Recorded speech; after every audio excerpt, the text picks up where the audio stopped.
Bonjour, nous allons commencer cette session consacrée à la santé. Donc moi je suis Sylvain Garciaz, je suis médecin hématologue. Je suis également consultant au CPCT à Marseille. Donc le CPCT, c'est le Centre psychanalytique de consultation et de traitement, dont le directeur est Hervé Castanet. Et avant de débuter la séance, je voudrais lire un petit passage d'un texte que tous les médecins prononcent à un moment de leur vie, puisque c'est au moment où ils passent leur thèse. Donc c'est rarement dans un théâtre qu'ils le disent, c'est plutôt dans une petite salle de l'université. Donc là, voilà, je vais me saisir de l'occasion pour le dire dans un théâtre. Donc c'est le serment d'Hippocrate. Juste un petit passage. Mon premier souci sera de rétablir, de préserver ou de promouvoir la santé dans tous ses éléments, physiques et mentaux, individuels et sociaux. Je respecterai toutes les personnes, leur autonomie et leur volonté, sans aucune discrimination, selon leur état ou leur conviction. J'interviendrai pour les protéger si elles sont affaiblies, vulnérables ou menacées dans leur intégrité ou leur dignité. Donc voilà ce premier passage que je voulais mettre en exergue. Et il y a un autre texte qui m'a frappé, que j'ai trouvé, que je n'avais jamais lu, que j'ai trouvé en faisant une recherche en tapant sécurité sociale dans Google. Et je suis tombé sur la Déclaration des droits de l'homme et du citoyen, 1948, l'article 22. Qui est un des textes sur lesquels se base la sécurité sociale en dehors de l'ordonnance de 1945. Donc cet article dit « Toute personne, en tant que membre de la société, a droit à la sécurité sociale.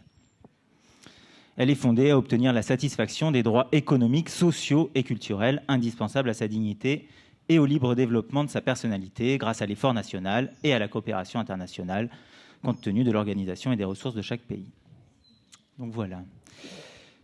Que deviennent ces principes fondamentaux si le FN accède au pouvoir ? Nous le répétons, la pratique de la médecine, comme celle de la psychanalyse, nécessite une forme de démocratie et de liberté qui s'oppose à l'idéologie lepéniste, malgré ses démentis et ses tricheries.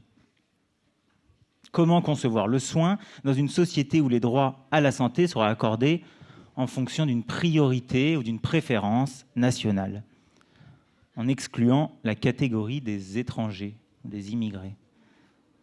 Que deviendrait la médecine si l'idéologie lepéniste envahissait le champ du soin, infiltrait les directions des hôpitaux, influençait les institutions et les agences de santé? Donc nous avons autour de notre table 4 médecins qui ont décidé de ne pas rester tranquillement au chaud, dans leur laboratoire ou dans leur bureau, mais d'agir auprès des patients, mais aussi dans la cité, pour mettre en œuvre ces principes fondamentaux. En atteste leur présence ici aujourd'hui, qui constitue un acte. Certaines personnes que j'ai rencontrées lors de la préparation du forum, des personnes de bonne volonté, m'ont avoué se sentir démunies face à la montée du Front National. L'intervention de nos invités est une réponse à ce sentiment, me semble-t-il, et nous les en remercions.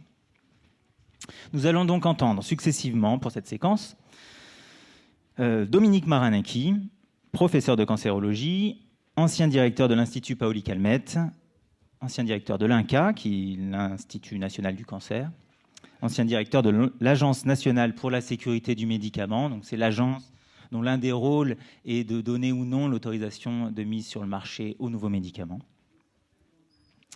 Ensuite, nous entendrons Annie Lévy-Mosiconacci, qui est généticienne, praticien hospitalier et maître de conférences universitaire à la faculté de médecine de Marseille, qui travaille dans le laboratoire de biochimie et de biologie moléculaire de l'hôpital Nord, s'occupe notamment du diagnostic prénatal des maladies génétiques. Annie Lévy-Mosiconacci est aussi élue au conseil municipal de la ville de Marseille et candidate PS à l'élection législative dans la 2e circonscription de Marseille. Anthony Gonsalves, professeur de cancérologie à l'Institut Paoli Calmette, clinicien, en charge notamment des essais thérapeutiques évaluant les nouvelles molécules dites ciblées dans les cancers du sein. Anthony Gonsalves est également candidat à l'élection législative sous la bannière PCF dans la 6e circonscription de Marseille. Et enfin, Alain Imbrieux, qui est psychiatre, chef de service, chef de pôle au centre hospitalier Édouard Toulouse.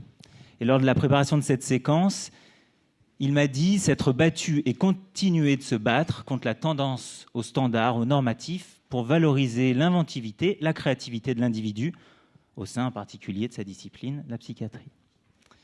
Donc nous vous écoutons. Monsieur Marinaki, vous avez la parole. Merci. Bon, en introduction, je lis cette affiche et c'est évident quand on vous demande si vous voulez faire des conversations anti-Le Pen, c'est plus que des conversations. Donc, il n'y a pas photo. Il vaut mieux se mobiliser anti-Le Pen maintenant que dans un mois, parce que ça pourrait être trop tard. Et je voudrais féliciter sérieusement nos collègues qui ont eu l'audace, le courage d'organiser ce forum.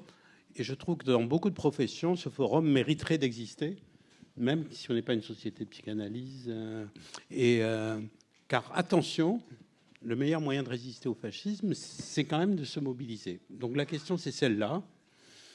Excusez-moi, donc je suis de parti pris, hein, et donc il faut qu'on s'installe dans une situation pour empêcher le Front National et tous ces mouvements fascistes d'arriver. Alors je sais pas comment, je vais pas épiloguer sur la manière dont ils sont arrivés, mais je voudrais le rattacher au problème de santé pour dire que c'est strictement incompatible avec nos valeurs, les valeurs collectives, j'entends, hein, pas que les valeurs personnelles, qui fondent notre système de santé. Tu l'as mentionné, d'abord les valeurs individuelles.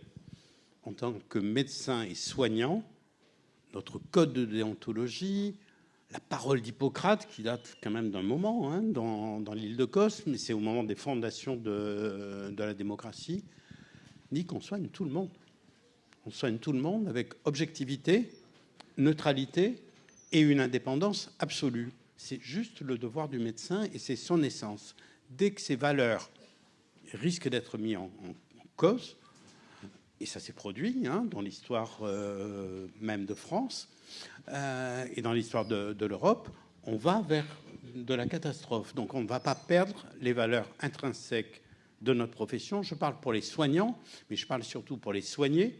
S'ils ont affaire à des personnes qui vont faire une ségrégation au départ sur la manière de soigner, pourquoi soigner cette personne et pas telles autres, on va vers une rupture complète avec tout ce qui fonde nos valeurs depuis 600 ans avant Jésus-Christ. Et donc, oui, bien sûr, c'est un danger et c'est juste impossible. Deuxième remarque sur notre système de santé. Notre système de santé, il a été acquis après de nombreuses batailles, de nombreuses conquêtes autour d'un mot-clé qui s'appelle la démocratie. Et ce qui a fondé le début, ça a été 1945 quand même, ça a été la démocratie sociale. Et je suis cancérologue, et je suis invité par des psychiatres, et je voudrais rappeler qu'en 1945, le général de Gaulle a signé une ordonnance qui crée la sécurité sociale, une ordonnance qui crée les hôpitaux psychiatriques, et une ordonnance qui crée les centres de lutte contre le cancer. Bizarre. Pourquoi créer des hôpitaux psychiatriques et créer des centres de lutte contre le cancer dirigés par l'État? Parce que pendant l'occupation, pendant la collaboration, il y a des dizaines de milliers de personnes qui sont mortes dans les hôpitaux publics, mortes de faim. Car il y avait des circulaires de l'administration qui disaient « il est inutile de nourrir les personnes inutiles ». C'est ça le fascisme. Et donc le rempart contre le fascisme, c'est la conscience, c'est l'éducation et c'est la garantie de l'État. Donc il n'est pas question de laisser arriver des fascistes, prendre l'appareil de l'État qui est notre appareil. Et le fondement de notre système de santé et de la sécurité sociale, c'est ce système paritaire, étonnant, qui est parfois battu en brèche, mais néanmoins, où c'était les travailleurs et les patrons qui assuraient la garantie des travailleurs salariés. On sait que depuis, il y a eu de la démocratie politique. Il faut en avoir peur, et on est à un moment où on peut influencer la politique. Tâchons de l'influencer dans le bon sens. Enfin, et surtout qu'il n'y ait pas le Front National, basta. Et puis, il y a une nouvelle forme de démocratie qui est née dans les années 80, et qu'on va garder, qu'on va même faire croître s'il n'y a pas le Front National, qui s'appelle la démocratie sanitaire. C'est le droit des personnes. le droit à choisir la manière dont ils vont être soignés, le droit de se battre pour ne pas être exclu. Et c'est né autour de grands mouvements de société qui sont nés autour de fléaux sanitaires, qui sont appelés le sida, qui sont appelés les maladies rares, ma voisine en parlera, le généton, le téléthon. C'était pas très populaire, hein. On s'en moque de ces gens qui sont relativement isolés. Mais c'est grâce à ces grands mouvements qu'une certaine démocratie s'est installée et qu'on garantit le droit aux soins et à l'existence, voire même au refus de soins et de plus en plus à la manière de choisir la manière d'être soigné. Donc les soins, c'est aussi l'autonomie des personnes qui doit être garantie par la démocratie. Je vous laisse pas imaginer, enfin je veux pas imaginer, puis je vous laisse imaginer si vous en avez envie, de savoir comment ça pourrait être avec un gouvernement fasciste sur les choix qu'il y a à faire. La troisième dimension, c'est on n'est pas seul avec notre santé. C'est à la fois individuel, c'est collectif au niveau national, mais c'est collectif au niveau mondial. Je voudrais simplement citer une de mes expériences, pas toujours heureuse, mais enfin bon, c'est ça les expériences, dans le monde du médicament. Alors c'est vrai que quand même la société mondiale est devenue très solidaire pour traiter les pays pauvres et en voie de développement et les empêcher d'avoir des maladies infectieuses. On les vaccine, ils ont même droit à des traitements pour le sida, ils ont droit à des traitements antibiotiques, antiviraux. C'est aussi parce que ces pays-là, ils pourraient nous envahir et nous contaminer. Donc la solidarité n'est pas exclusivement humaniste, elle est quand même protectionniste. Vous voyez, suivez mon regard. Or, le sujet quand même qui nous occupe, c'est que maintenant, il y a des médicaments indispensables pour traiter des maladies curables et chroniques, comme certains cancers, et ils ne sont pas accessibles à ces pays-là, mais absolument pas accessibles. Et la solidarité mondiale est relativement faible à ce niveau-là. Pourquoi ? Pour des raisons politiques et financières. Il faut le dire, parce que les profits sont tellement énormes dans les pays en voie développés qu'il n'est pas question de traiter la planète, il est question plutôt de grossir les profits dans les pays solvables, quitte à ce que leur système de santé devienne de moins en moins solvable. Et pour finir sur ce sujet, c'est pas Madame Le Pen, bien sûr. Heureusement, elle n'est pas encore au pouvoir. Mais c'est Monsieur Trump. Monsieur Trump, parmi ses nombreux décrets étranges, vient de nommer un nouveau commissaire à la Food and Drug Administration qui garantit la sécurité des produits alimentaires et médicamenteux aux États-Unis. Il a nommé une personne qui est pleine de conflits d'intérêts, mais surtout qui a une philosophie très particulière qui dit « les industriels n'ont pas à démontrer que leur produit est utile. C'est le marché qui décidera ». Donc, il est temps d'être très conscient pour se dire « c'est pas une menace, c'est vraiment une folie ». Donc, remobilisons-nous sur les valeurs de notre État, sur nos traditions républicaines et sur notre manière de gagner. Donc, moi, je ne veux pas tenir un discours contre le Front National. Pour moi, c'est juste une évidence. Mais malheureusement, il est temps d'avoir une mobilisation, en tous les cas, antifasciste. Et c'est vrai qu'on est impatient aussi que les politiques nous fassent rêver et nous mobilisent sur autre chose que de lutter contre le Front National. Néanmoins, ça ne nous exonère pas de lutter. Et tous ceux qui sont ici sont convaincus, bien évidemment. Mais sachez que si ces idées arrivaient au pouvoir et à l'exécutif, ça serait des changements dramatiques dans tous les domaines. Et en tous les cas, pour votre santé et celle des proches, on est au-devant d'un changement radical qui va être sur leur idéologie que vous connaissez par ailleurs, la préférence, les choses utiles, les gens bien. Et ça, c'est des choses qui, pour nous, sont juste pas supportables.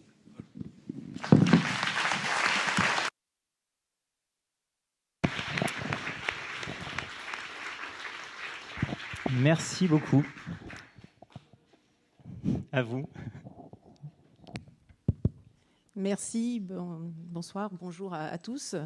Je remercie d'abord, bien sûr, le professeur Castanet et l'école freudienne d'avoir permis cet espace. Je crois qu'on a tous envie de communiquer, de parler. En tant que médecin aussi, j'ai envie de parler. En tant que médecin généticienne, encore plus. Parce que justement, en pensant à l'exercice qu'on allait me demander aujourd'hui, j'ai imaginé ce que pourrait être mon métier demain si le Front National serait à la tête de notre nation. Et là, vraiment, j'ai eu très peur.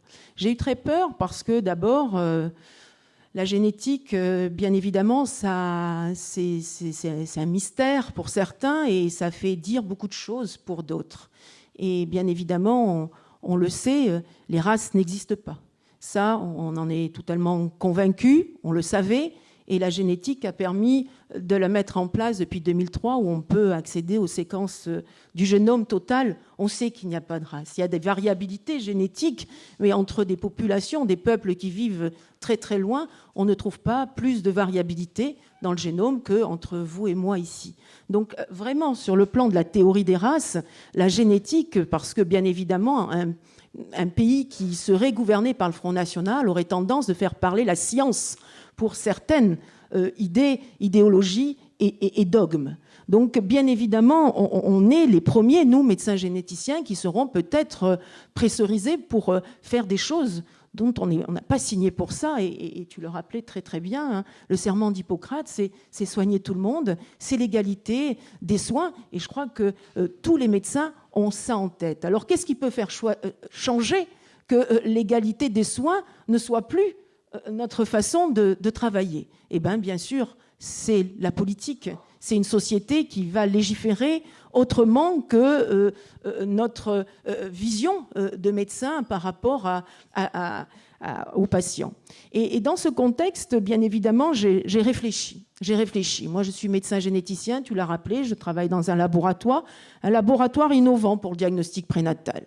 Donc, on a fait passer les amniosynthèses de juste une piqûre dans le bras de la patiente, la maman. On peut faire maintenant de très beaux diagnostics prénataux sans faire d'amniosynthèse, en récupérant un peu d'ADN fœtal qui circule dans le sang de la maman. Alors on peut imaginer qu'à partir de cet ADN fœtal, on fait aujourd'hui des diagnostics qui sont de plus en plus performants et qui pourraient en effet être utilisés à des fins qui ne seraient pas éthiques. Et j'ai dit le mot éthique. Aujourd'hui, bien évidemment, le serment d'Hippocrate n'a pas suffi pour encadrer notre métier. Il a fallu mettre des lois de bioéthique. Et les lois de bioéthique, c'est au niveau de notre pratique de soins.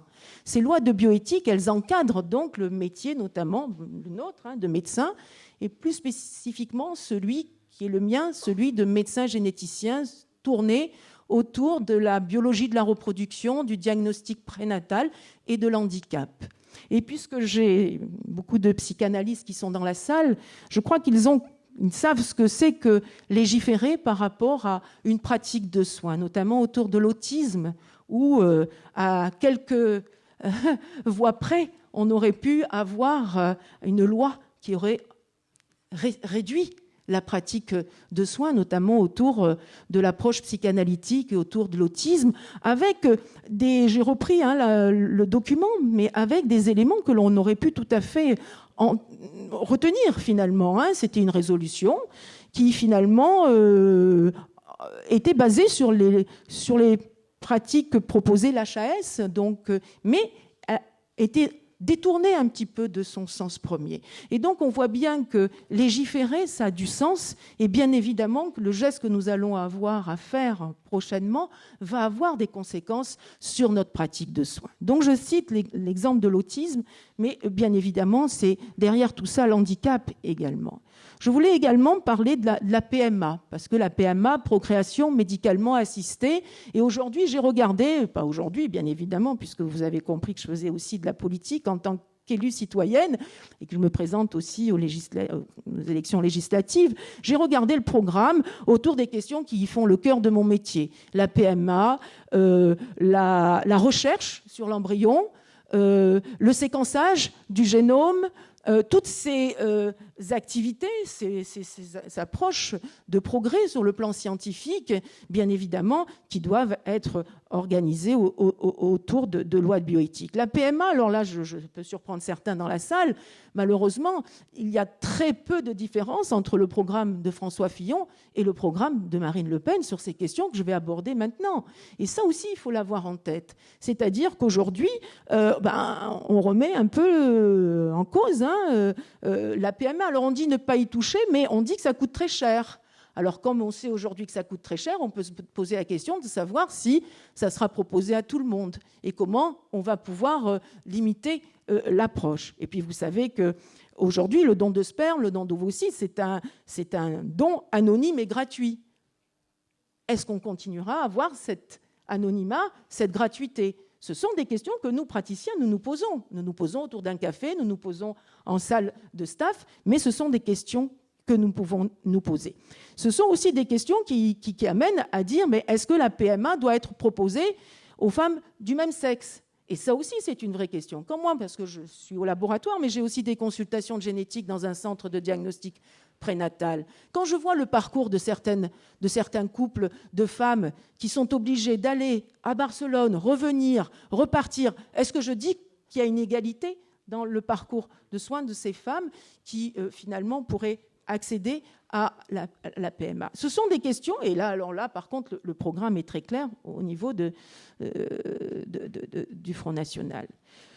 L'IVG, on peut en parler aussi, avec là aussi beaucoup de choses qui ont été mises en place et qui, sans doute, reviendraient à des choses beaucoup plus restrictives. Donc, on voit bien, et je continuerai un petit peu sur l'IVG, parce que l'IVG, c'est très intéressant. C'est très intéressant et ça montre à quel point, en effet, le Front National peut utiliser des vérités, mais les transformer. Et l'exemple que je vais vous donner, c'est celui notamment que j'ai trouvé autour de l'IVG. Je vais simplement vous rapporter une enquête IFOP qui a été réalisée en 2010 donc pour une association qui est contre l'IVG. Et l'IFOP, l'enquête a rappelé que les Françaises se disent très majoritairement, et je cite, favorables à un droit à l'avortement, 85%. Ce n'est pas l'avis donc de l'association qui a voulu développer cette enquête et qui, de fait, se retrouve plutôt dans les 7% des sondés qui ne sont pas pour l'avortement. Mais comment Marion Maréchal Le Pen utilise cette information, puisque cette information a été complétée par une autre enquête. Non, c'est la même enquête qui ciblait en fait 1000 femmes de plus de 18 ans qui n'ont pas fait cette IVG, mais qui ont eu une idée sur l'IVG, et 47% d'entre elles disaient oui, c'est une situation matérielle qui amène à être le principal élément pour conduire une femme à avorter.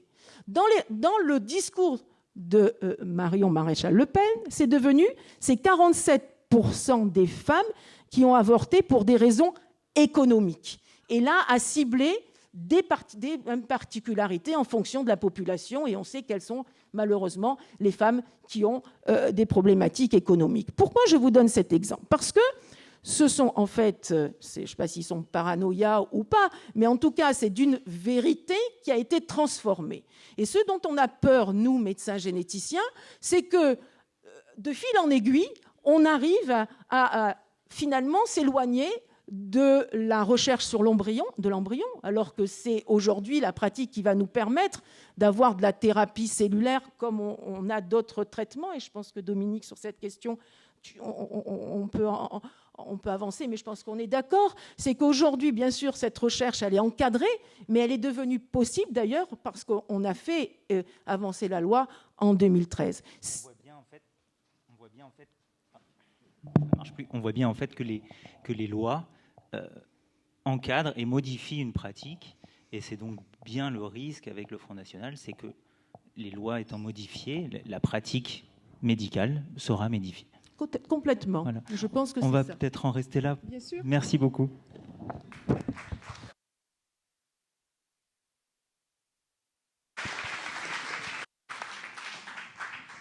Ça marche, ouais.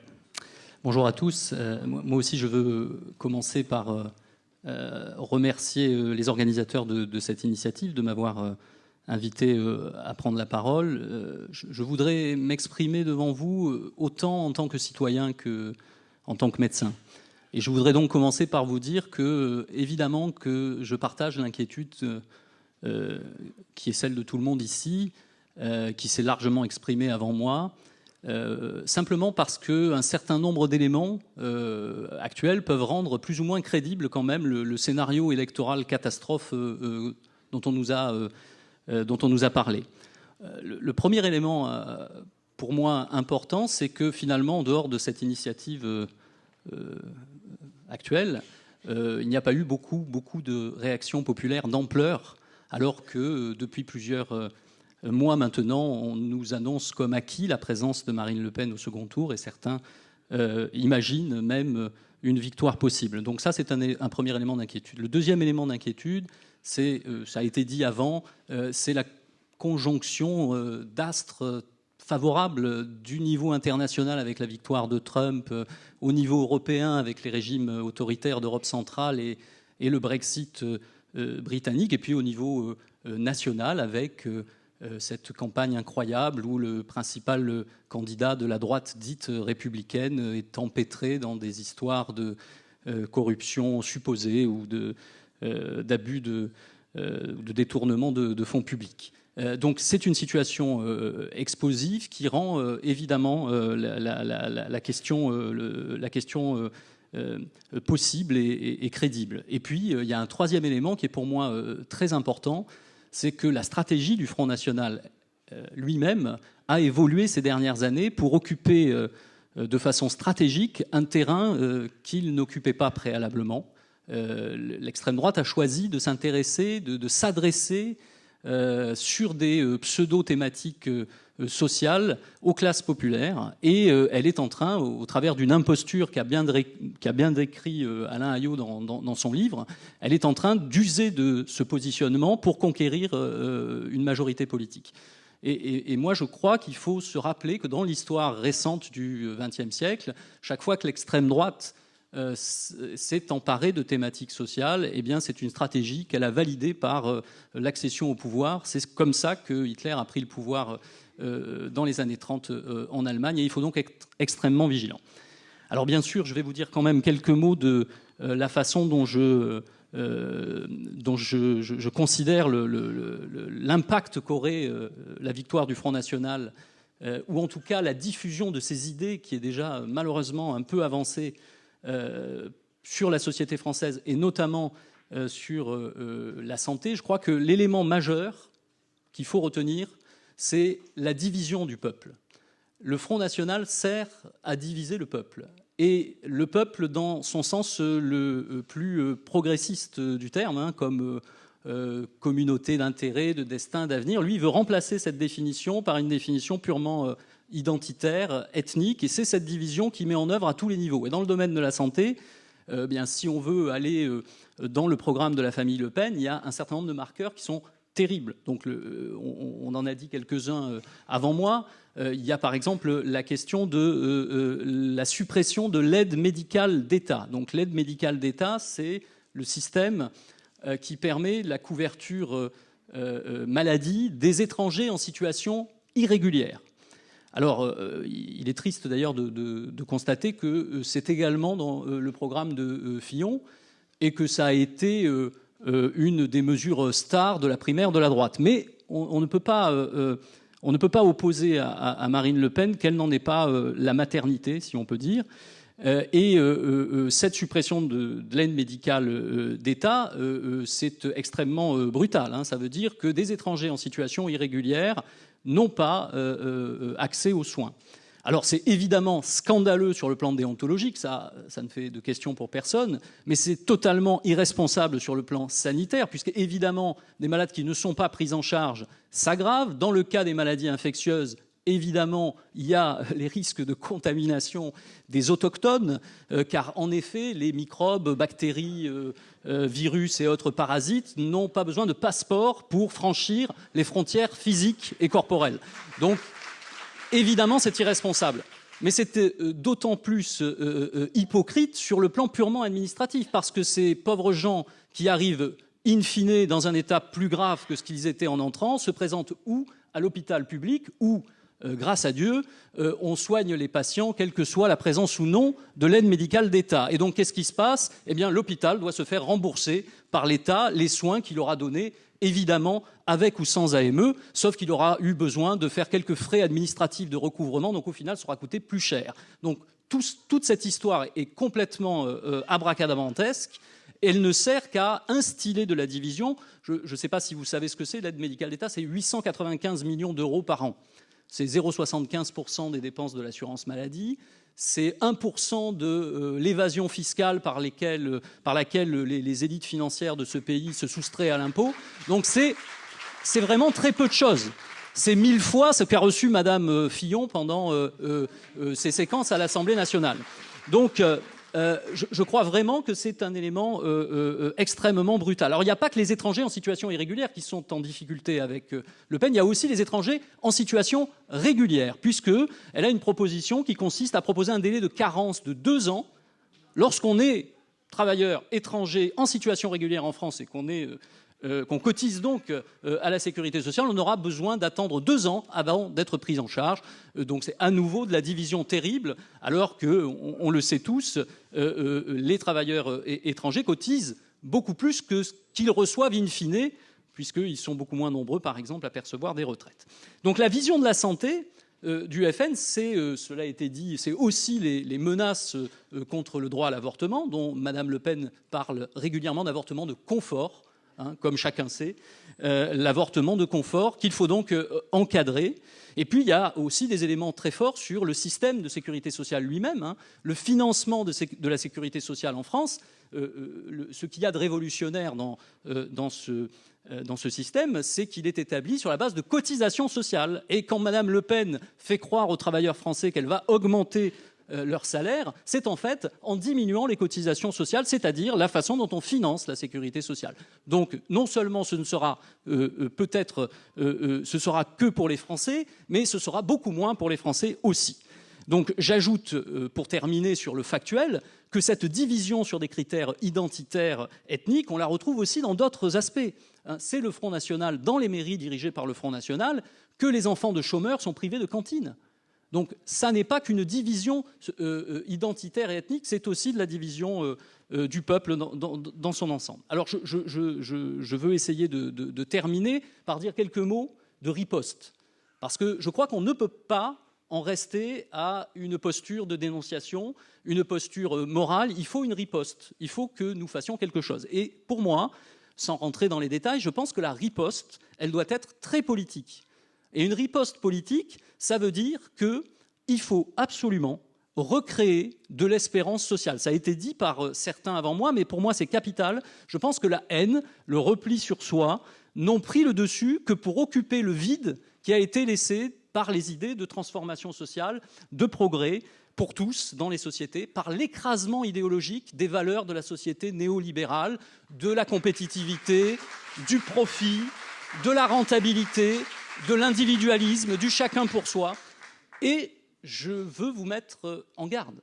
Je veux vous mettre en garde parce qu'on parle beaucoup de vote utile contre le FN. Et j'en appelle à votre réflexion.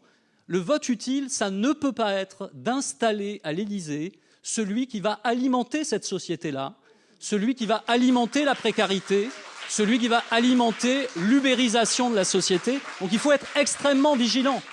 Il faut être extrêmement vigilant sur cette question. Je pense qu'il faut opposer une autre vision du monde. Pour paraphraser un peu, on est dans un théâtre et ça me fait plaisir de le dire, je l'ai noté sur l'affiche avant de venir, on est dans un théâtre, il faut absolument penser que le ventre fécond le ventre d'où a sorti la bête immonde, il est encore fécond et il ne faut pas le rendre encore un peu plus fécond. Donc il faut au contraire proposer de la solidarité. Il faut une France qui protège. Il faut un système qui protège les gens. Il faut que la solidarité, la sécurité sociale, celle par laquelle on reçoit en fonction de ses besoins et à laquelle on cotise en fonction de ses moyens, ça soit notre idéal. Et donc cette sécurité sociale, il faut absolument la défendre, l'étendre. Il faut qu'elle rembourse les soins chaque fois que c'est nécessaire. Il faut que l'hôpital soit dégagé des logiques de rentabilité. Il faut on parlait de maillage culturel, il faut aussi qu'il y ait du maillage sanitaire dans ce pays. Si on ne veut pas avoir ces déserts médicaux qui, ajoutés aux autres déserts de services publics crée cette désespérance dont je viens de parler. Enfin, juste un mot sur les déserts médicaux. Sur les déserts médicaux, Marine Le Pen a une proposition qui est d'envoyer un interne, donc qui est donc un médecin en formation, un semestre à tour de rôle dans un désert médical pour le repeupler. Ce qui est quand même une aberration, puisque un interne étant un médecin en formation ne peut pas se former dans un désert. Voilà, je crois que c'est tout à fait. La parole à monsieur. Si je peux dire juste quelques secondes, et j'en aurai terminé. Je veux dire quelques mots quand même sur une riposte de nature un peu plus individuelle. Je pense qu'il y a des questions qui se posent à chacun d'entre nous en tant qu'individu. Et je voudrais dire quelques mots de personnel sur la notion d'engagement. Lorsque j'ai décidé de devenir médecin à l'âge de 17 ans, je dois vous avouer, c'est un scoop pour certains, c'était pour faire comme Ernesto Che Guevara, qui, comme chacun sait, était médecin. Et je pensais que la Révolution avait besoin de médecins. Et puis, à force d'être au chevet des malades, dans les laboratoires de recherche, ça a pris beaucoup de temps, beaucoup d'espace. Et puis, j'ai aussi pensé que finalement, je contribuais quelque part, et peut-être même quelquefois pour de bon, à changer la vie des gens à leur chevet, que je contribuais quelque part un peu aussi à faire la Révolution tous les jours. Et je me réveille un matin, 25 ans plus tard, avec un FN à 25%. Et donc, je pense que je suis personnellement responsable de ce naufrage pour avoir déserté l'arène du combat politique. Ce combat politique ne doit pas être déserté. Alors moi, j'en ai tiré les conclusions. J'en ai tiré les conséquences personnellement en rejoignant une force de transformation sociale. Chacun peut la tirer comme il veut, bien sûr, mais je vous invite, mes collègues, jeunes collègues, et peut-être moins jeunes, à reprendre votre place dans le combat politique, parce qu'il ne faut pas laisser cette place aux jeunes loups de Wall Street ou aux sections d'assaut.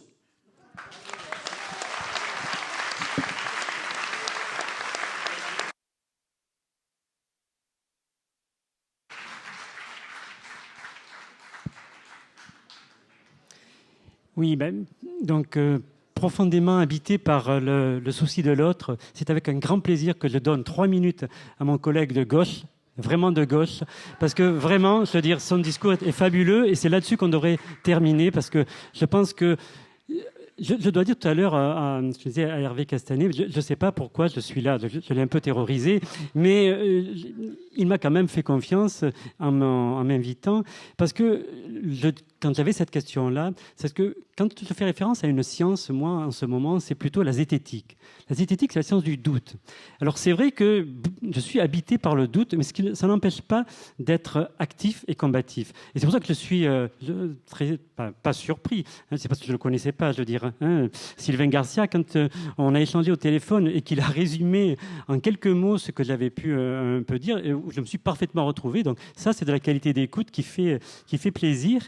Parce qu'effectivement, et c'est pour ça que j'enchaînerai avec ce qui a été dit sur mon voisin de gauche, sur qu'est-ce qu'on fait. Parce que là, en ce moment, on risquait de basculer dans le fait, ce qu'on reproche au Front National, c'est la politique du bouc émissaire. Et puis après, là, on se retrouvait dans, nous, peut-être le faire un bouc émissaire sur le Front National.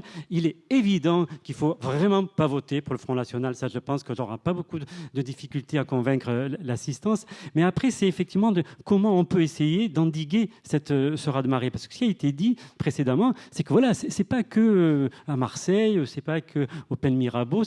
C'est un mouvement. Donc là, il y a quelque chose justement à entendre de ce côté. C'est pour ça que quand on entend des propositions, ça oui, c'est du côté de la vie. Parce que là, on est du côté de la mort pour l'instant, des pulsions de mort.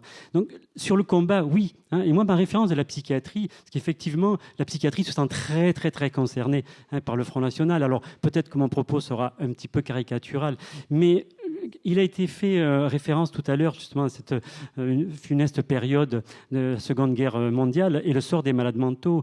Je veux dire, avec effectivement ce qui a été dit, que dans les hôpitaux, il y a eu quand même 40 000 morts. Alors évidemment, je suis psychiatrico-centré, je m'occupe essentiellement des malades mentaux. 40 000 malades mentaux qui sont morts de faim dans les hôpitaux. Je veux dire, c'est bien sûr un scandale. Mais Mais il y a eu des résistances. Il y a un petit hôpital, Saint-Alban, je veux dire, qui a résisté effectivement et qui a révolutionné du coup la psychiatrie, puisque les hôpitaux psychiatriques à l'époque, c'était effectivement des lieux d'enfermement, a tombé les murs de l'hôpital. Je veux dire, les malades, je veux dire, bon, on fait effectivement de la culture, etc., pour manger. Ils ont abrité des résistants. Je veux dire, ils ont effectivement lutté. Et je veux dire, ça a donné naissance à un courant de psychiatrie, je veux dire, qui considérait le patient comme un être humain et non pas comme quelqu'un, un sous-homme. Et je veux dire, il y a eu la possibilité, en faisant des bons, en disant que tous les malades étaient tuberculeux pour avoir des rations supplémentaires, pour ne pas mourir de faim. Pas un malade n'est mort de faim à Saint-Alban. Donc, c'est pas le monde des bisounours et on peut tout faire en une seule fois, mais il y a toujours des possibilités de résistance et de lutte. Donc, puisqu'on parle de psychanalyse, dans les pulsions de mort, il y a les pulsions de vie. Et Le Pen, c'est quand même du côté de la pulsion de mort et de la division. Nous soyons du côté de la pulsion de vie. Et ça, je crois que c'est très, très important. Et engageons-nous. Parce que la psychiatrie à laquelle je fais référence, c'est la psychiatrie relationnelle de l'engagement. Et c'est pour ça que quand on parle de combat, je veux dire, moi, un livre que je trouve très intéressant d'un psychiatre, Pierre de Lyon, c'est Mon combat pour une psychiatrie humaniste. Parce que c'est l'humanisme, c'est l'humain qui disparaît actuellement, je dirais, dans tous les domaines. Et je veux dire, donc après, c'est effectivement occuper sa place à 100%. Et là, par exemple, moi, je suis ravi d'être invité par Hervé Cassenet, bien sûr, mais aussi par Richard Martin, parce qu'avec Richard Martin, depuis 3 ans, nous organisons effectivement un festival à partir d'une équipe des patients d'un CATTP, Centre d'accueil thérapeutique à temps partiel, de l'hôpital Édouard Toulouse, et où l'objectif est de croiser tout le monde. Donc, il y a des handicapés psychiques, des handicapés physiques, il y a des professionnels des spectacles, il y a des débats, je veux dire. Et donc, d'ailleurs, je vous invite, j'ai plus les dates, je crois que c'est 22 ou 23 septembre, je veux dire 2017, à venir au Tourski, où il y a un festival où tout est mélangé, où on se croise, on s'échange, on se rencontre. Parce que pourquoi, effectivement, aussi, ma place aujourd'hui, c'est que, malheureusement, je pense être un expert de la discrimination et de l'exclusion. Les malades mentaux font toujours peur. Et comment, au lieu de faire des grandes campagnes de déstigmatisation, je veux dire, la seule vraie campagne de déstigmatisation, c'est la rencontre. C'est effectivement pouvoir après se rendre compte que, ah ben oui, il parle, ah ben oui, il a des émotions, ah ben oui, mais finalement, je veux dire, c'est un être comme l'autre avec ses difficultés, bien sûr, mais c'est pas du tout le monstre, le schizophrène dangereux à la hache, comme on a vu pendant des semaines sur les journaux, quand il y avait une histoire sur Édouard Toulouse à Marseille. Donc, les malades mentaux ne sont pas plus dangereux, effectivement, et surtout que certains citoyens. Je veux dire, on ne mettra pas de nom, je veux dire, parce que je fais partie d'un comité anti-délation, parce que oui, l'engagement, c'est très important. Donc, cette idée effectivement d'utiliser la culture comme lien social, je veux dire, sur Édouard Toulouse, je suis aussi responsable d'une association, je veux dire, comme Sylvie Clerbeau, qui parlait tout à l'heure du 3 Bicef à Montperrin, dans un autre contexte, mais sur Édouard Toulouse, nous avons créé une salle de spectacle pour faire effectivement ouvert à tout le monde, pour effectivement que tous les citoyens rentrent dans cet hôpital et voient que c'est un lieu, il n'est pas comme les autres, mais c'est un lieu parmi les autres, et il ne faut pas l'égalité au sens de tous les mêmes, c'est l'égalité au sens de chacun a droit de vivre dans sa différence et être accepté par tout le monde. Et ça, c'est très important. Et c'est pour ça que Le Pen me fait terriblement peur, parce qu'effectivement, le discours de la haine, oui, anti-haine, ça, effectivement, c'est quelque chose de porteur. Je jette un œil sur ma montre parce que je suis très respectueux. Donc, juste alors, pour histoire d'un peu plomber l'ambiance, pourquoi j'ai très peur? Parce qu'effectivement, c'est peut-être un peu caricatural, mais nous, notre psychiatrie, elle est basée aussi sur l'histoire. Et dans l'histoire funeste de cette Deuxième Guerre mondiale, je rappellerai ce que les historiens ont appelé à la fin des années 40 sur Action T4. C'était ce que Hitler avait décidé sur l'extermination des handicapés physiques et psychiques, qui étaient des sous-humains pour lui, des personnes inutiles. Et donc, extermination qui a abouti entre septembre 40 et août 41, je veux dire, à 70 000 à 90 000 morts gazés ou avec des piqûres, enfin, l'horreur, avec des médecins qui y participent. Donc méfiez-vous de tout le monde, il n'y a aucune garantie. Je pense qu'il faut essayer le combat, les contre-pouvoirs, et c'est ça qui fera gagner contre Le Pen.